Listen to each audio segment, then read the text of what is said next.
हरिः ओं श्री गुरुभ्यो नमः।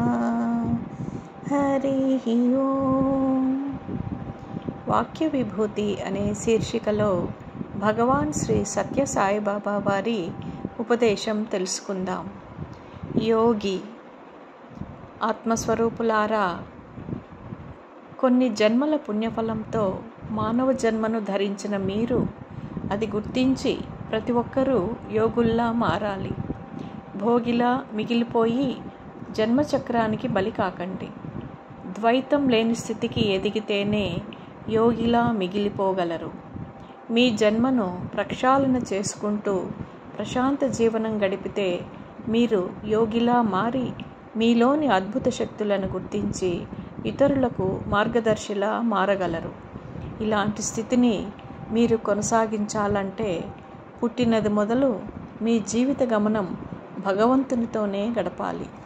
భగవంతుడు చక్కటి జన్మనిచ్చి మీ చుట్టూ తనే ఇతర రూపాల్లో మీకు సహాయపడుతూ మిమ్మల్ని ఉద్ధరించే నిమిత్తం మీ చుట్టూ ప్రదక్షిణ చేస్తున్నాడు.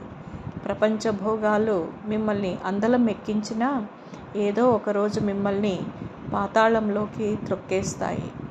కొబ్బరికాయలోని నీరులా మీ జీవితాలను హరింపచేసుకోకండి. సార్థకత, ధన్యత చేకూర్చగలిగితే మీ జీవిత ప్రయాణం భోగి నుంచి యోగిగా మారిపోతుంది. ఇక్కడి నుంచి మీరు భగవంతునిలో ఐక్యత పొందే నిమిత్తం రాజబాటలో ప్రయాణం సాగించగలుగుతారు. ఇక్కడి వరకే మీరు చాలా త్యాగాలను, కష్టాలను, ఒడిదుడుకులను ఎదుర్కొంటూ మీ మనోబలంతో ఈ బాట ఎక్కగలిగితే ఇక మీరు జన్మరాహిత్యం పొందినట్లే. ఇకనైనా భోగుల నుంచి యోగి పుంగవులుగా మారండి. ప్రశాంత ప్రయాణం చేయగలుగుతారు. హరిః ఓం శ్రీ గురుభ్యో నమః. హరిః ఓం శ్రీ సాయిరామ్.